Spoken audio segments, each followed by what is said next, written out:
Hey everyone, and welcome to what might be one of the most important lessons you ever learn in terms of applying for a job or getting a future career.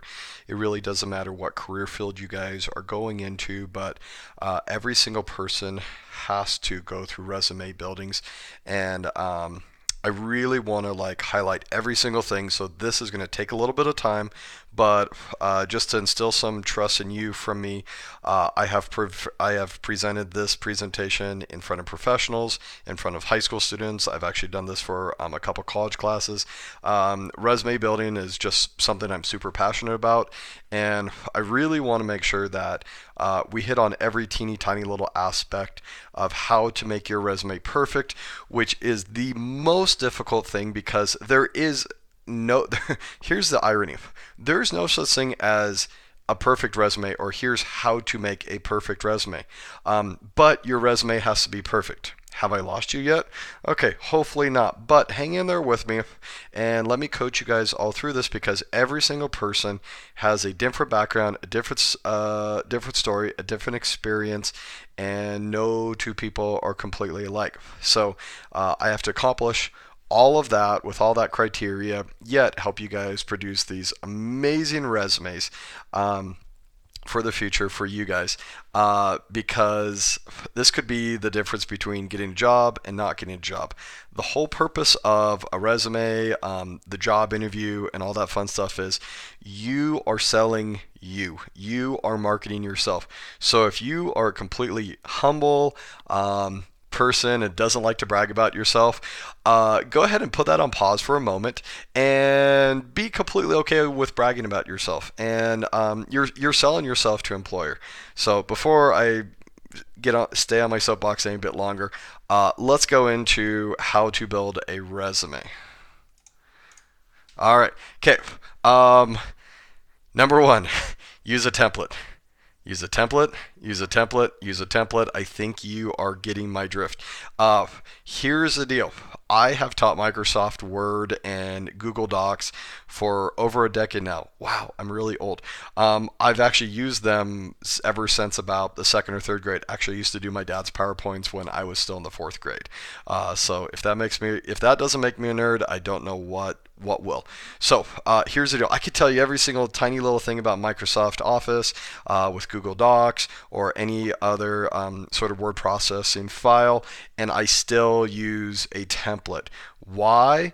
Because nobody expects you to go out there and complete something from scratch. You can alter it, you can twist it, but hey, why recreate the wheel? Use a template, and later on, I'm going to show you guys where you can find numerous templates in a couple different ways. And last resort for finding a template, you can just Google one. So don't waste your time by starting from scratch. Use a template. In the assignment you guys are about to do, you will be given a template, and it's a pretty nice one. It's got blue on it. I like blue. You can change it. I don't care. All right. General information. Okay, this is where some people differ. And I will show you guys my personal resume with all my contact information completely changed and altered. I hope you guys appreciate some of my humor and how I've changed it. Some people think you get one page. If a company that you're applying to says submit a one-page resume, you submit a one-page resume. If they say it can be up to 2 pages, great, it can be 1 or 2 pages. Just make sure it's not like a quarter of a page, half a page, or anything like that. If they say 1 page, darn it, you fill up 1 page. If they give you two, shoot for the moon. If you can only fill up one, then that's fine, but go for two. Okay, you want to make sure that the formatting, everything's evenly spaced. And back again to templates, they already pre-space everything out. So it looks nice and pretty and it's even out, and people with OCD like myself, their OCD is happy. So make sure everything's spaced out. I mean, you can even do the visual test. You just look at it and go, does it look pretty or does it just not? Fonts need to be consistent. Once again, why use a template? And when I say formatting, if you have different titles, one might be experience or volunteer work or hobbies or interests. It should all be consistent. It'll be the same size, same font, what kind of style it is. the same intent, indenting, all that fun stuff. Is it bolded? Is it not? It just needs to be consistent. And once again, that's where formatting comes in. Your main job is to sell you and to highlight who you are, not be like, hey, look, I am really good at creating resumes from scratch. Most jobs will not require those skills. So, um, put the most important information at the top on the first thing that you guys see. Um, and make it so that the first thing people look at is what you think is the most important part. Okay, there are three different types of resumes. So if you are sitting there and you're like, I have absolutely no experience whatsoever, hang loose for 2 seconds because we will get to you and you don't have to worry, don't have to fret. I've met people who literally have sat on their couch most of their lives, gone to school, done very few things, and we still got a very, very pretty resume by the time we were done doing that. So, chronological resumes focus on your experiences, your skills, your abilities, but mostly focuses on your experience. So for me, I am a high school post-secondary business and marketing teacher. So one of the first things I put in there are my certifications and my endorsements and the classes I've taught and where I went to school and where I've taught before and things like that. So list your when you list your experience, you're going to put in reverse chronological order. So number one will be, hey, say you've had 3 jobs. The first one at top should be the one where you're currently at or where you've most recently worked at. The one below that should be the one where you've worked before that, and then the farthest one down at the bottom was your longest experience from a long time ago. So that's what they mean by reverse chronological order. Okay, things that you're going to want to include the job title. What was your title? Where'd you work at? What was the company name, the organization's name, the school's name, all that. City, state, dates. I'll show you how to write dates. We can just do month and year. We don't have to get to specific dates. Nobody really cares, to be quite honest. They just want to know how long you were there. And then any relevant skills or responsibilities while working there. Okay, so for someone like myself, I think if I've counted, I've had close to probably 15 different jobs in my life. Um, I'm, yeah, I'm going to go with 15. You do not have to put every single job you've ever worked at. Also, the other little tidbit and trick is tailor your resume to the job you are applying for.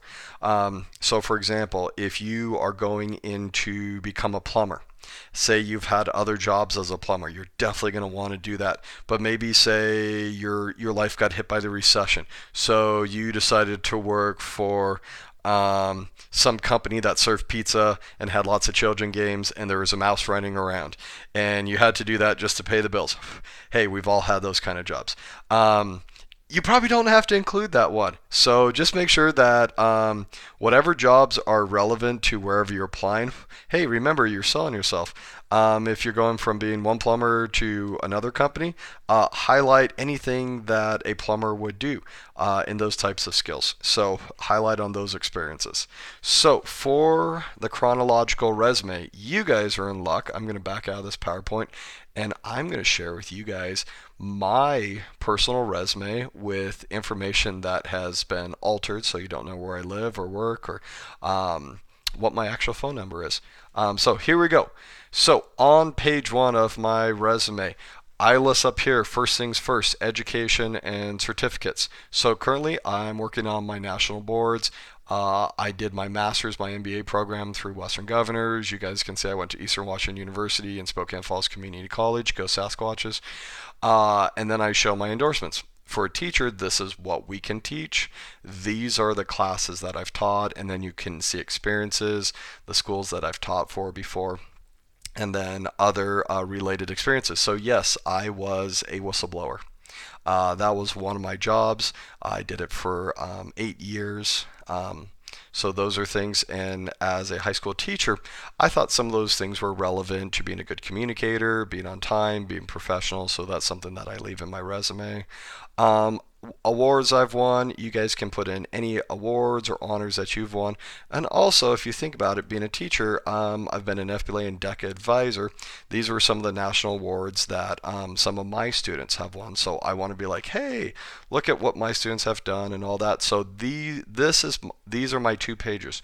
So when I talk about formatting, notice that education certificates, it is Times New Roman, size 11, and it is bold. And if you go through endorsements, classes taught, experience, related experiences, honors, it's all the same. They are all exactly the same font. The wording underneath is all the same. Notice where it says national boards, the city, you'll see the school's name underneath and the city. It's all consistent. You also notice that anything down below the type of certificate, it's italicized. Same with the dates.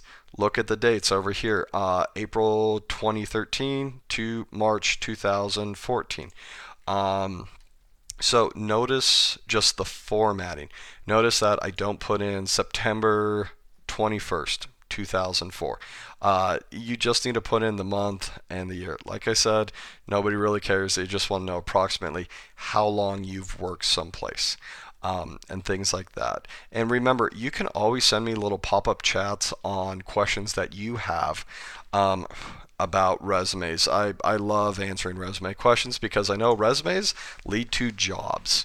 All right, and then lastly, one thing, I'm going to get ahead of myself a little bit, but take a look over here. This is my reference page.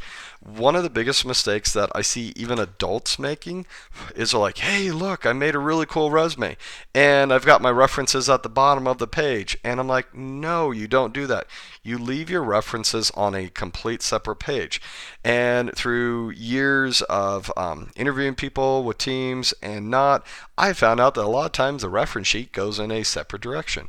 Also, have you ever been told to turn in a resume and fill out an application, and then you get frustrated because 80 to 90% of the questions are the exact same? There's a reason why. They're not just wasting your time. The reason being is your resume might go to the hiring manager. Your application might go in a different direction to HR, in a complete separate direction. So you have to have both filled out. So if you have to do that, don't worry about it. We all have to. Okay. So don't get too frustrated with that. All right, let's move on to functional. Okay, for you sports fans out there who've never had a job, here we go. Okay, chronological resume before focuses on mostly experiences. Functional resume is for those of you who've never had a job before, which has been all of us at some point in time. So a functional resume focuses on your transferable skills from going to school. Maybe you're part of Boy Scouts, Girl Scouts, Campfire.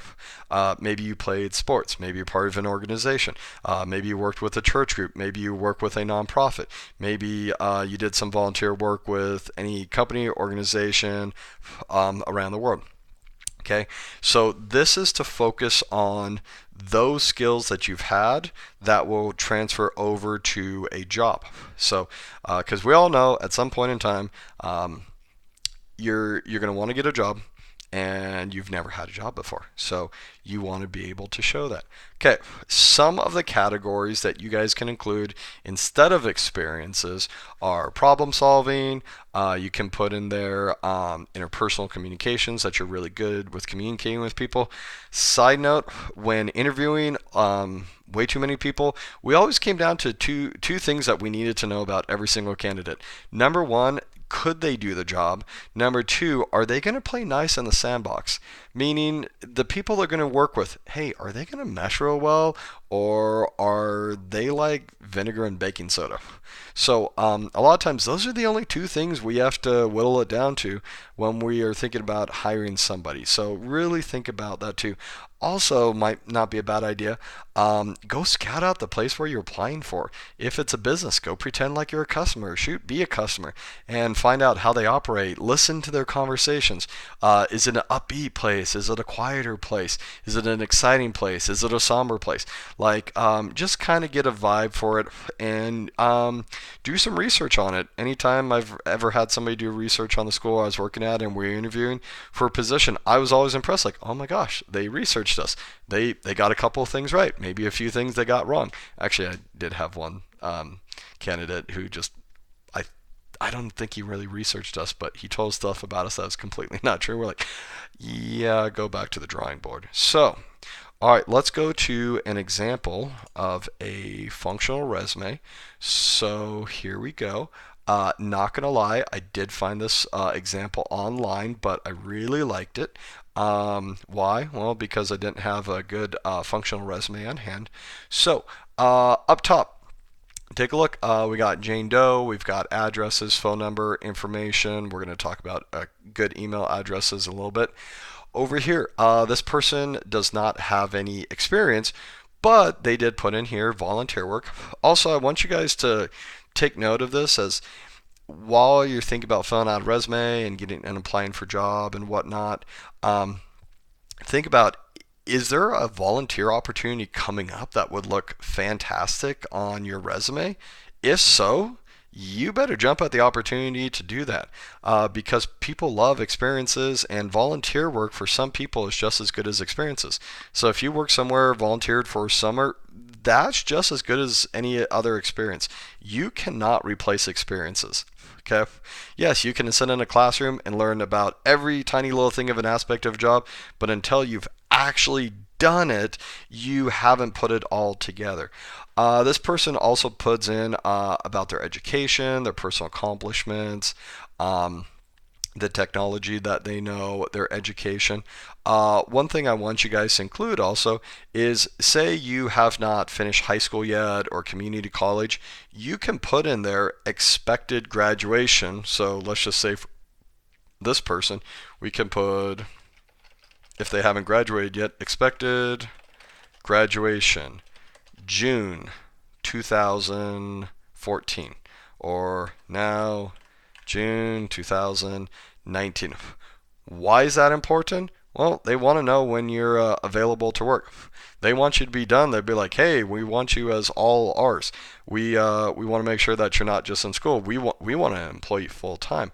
So that's why it's important.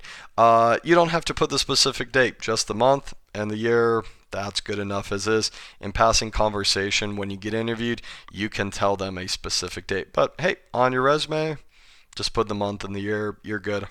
Then once you have graduated from that place, then go ahead and erase expected graduation and just leave June 2019.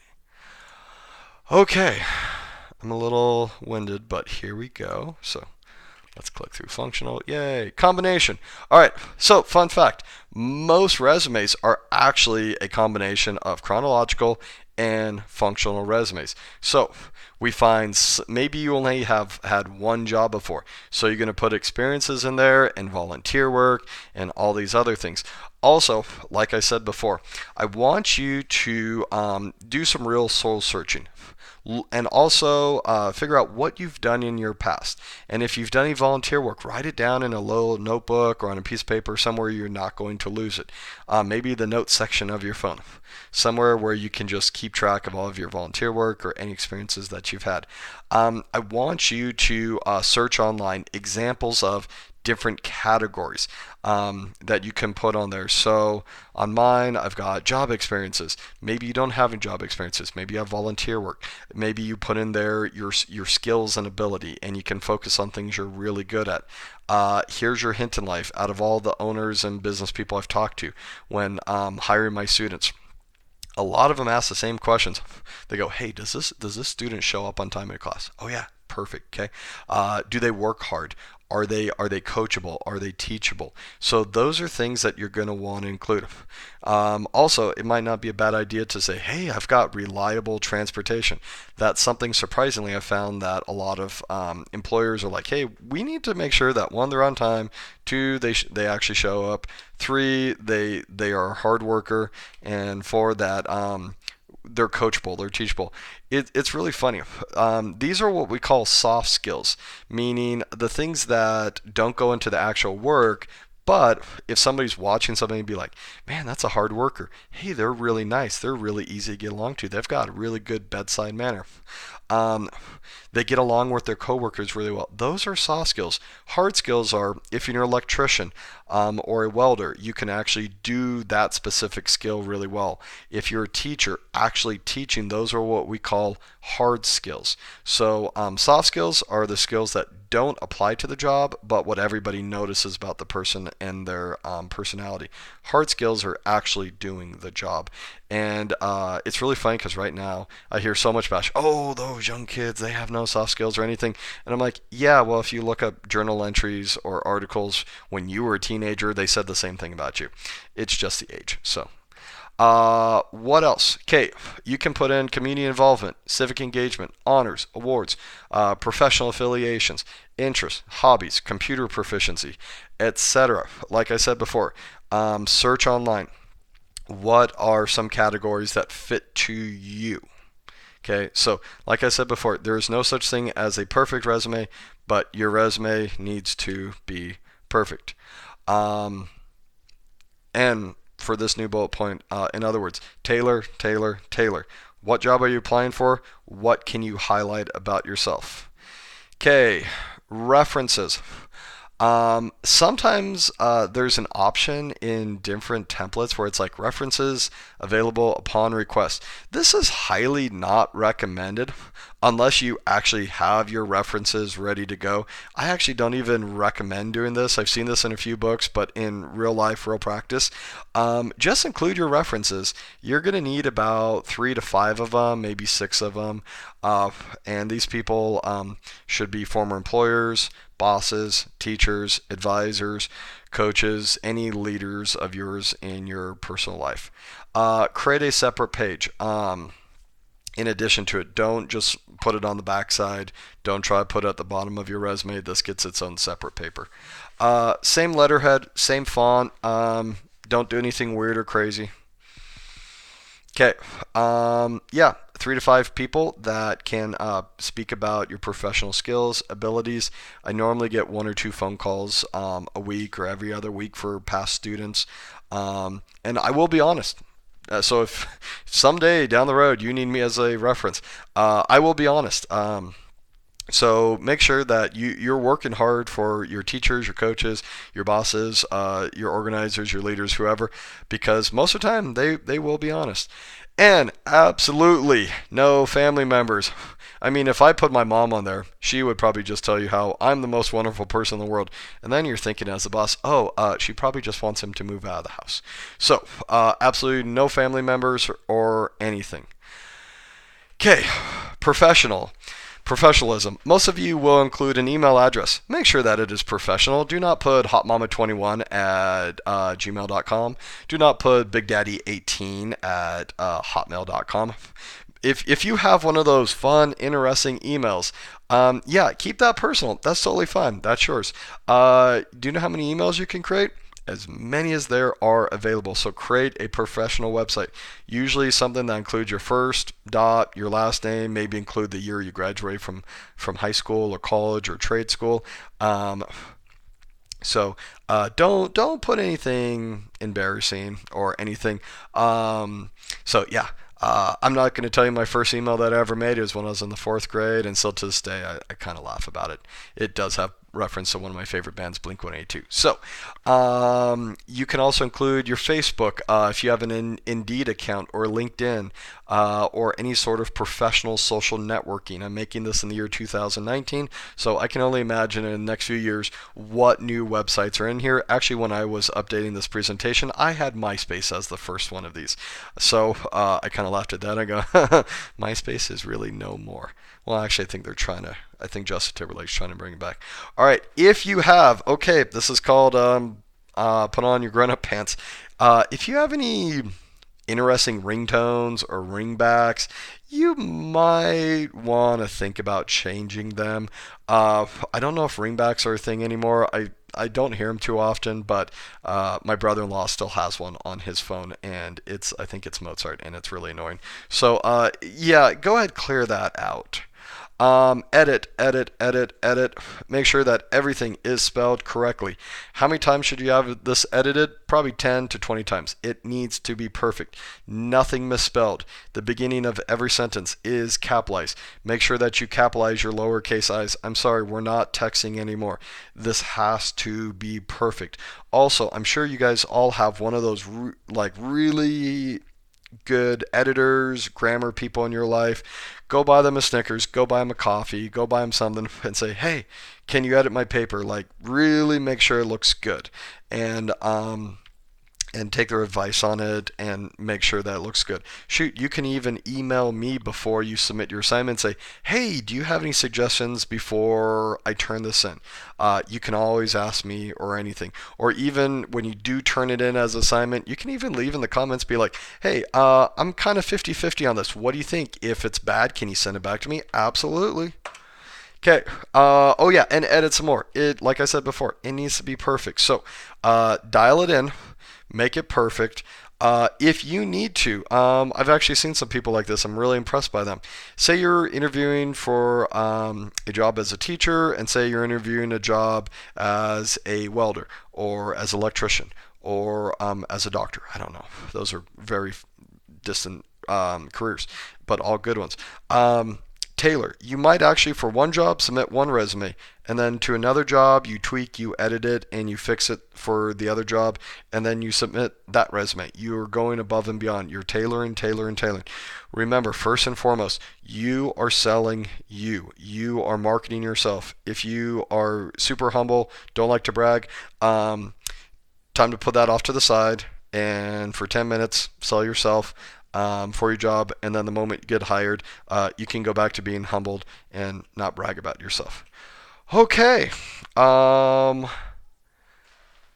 It is now 26 minutes in. I wonder if anybody made it through all the way through. Hopefully some of you guys did. So if you ever have any questions, email me or whoever the teacher is of this class. Ask us questions. This is one of those assignments that goes beyond the classroom that you will be using in your personal life. Oh, and I did promise you I was going to show you some examples. If you have Microsoft Office or if you have Office Libre, if you open up a new document, you can actually look into a template and go resume. And look at all these beautiful templates that you can go through. Find one that really fits you, that stands out to you. Some people, some of these resumes I've noticed in the last almost just about year is now allowing you to include a picture. So if you think that's something that's going to play to your advantage, by all means do it. Especially if you are interviewing from one state or one city to another and you're doing a phone interview or something, hey, throw your picture on there. They want to see what you look like. So that might not be a bad idea. I do know a lot more jobs are going online. There are some companies across the United States where you can work from home.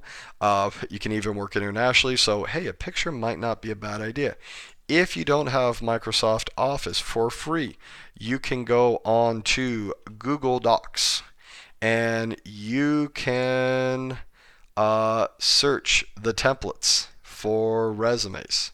So if you go under General and we have resumes in here. Oh, look at them. Okay, so these are all free, provided to you by Google. The Spearmint one's usually a popular one I've seen people do. I've seen the Modern Writer. So find a resume that works for you. Just know, hey, this says skills. Maybe that doesn't fit you. Maybe you want something else. Search online other categories. And I do appreciate this from being a web design teacher also. This is Latin right here. A lot of web designers will use Latin as this cool little filler for space until you actually put something important. So that's why they do that. So find what works for you. Tailor, tailor, tailor. It has to be perfect, perfect grammar. Yes, I one time was hiring one position and had 17 applicants. And I had to figure out how to wean it down to 6 interviews and then one person to hire. I found on 2 out of 17 resumes there were grammatical mistakes. They went right into the round filing cabinet, aka the trash can. So make sure your resume is perfect, it is pretty, It is solid. It is good. I wish you guys the best of luck out there in the real world. Have a wonderful day.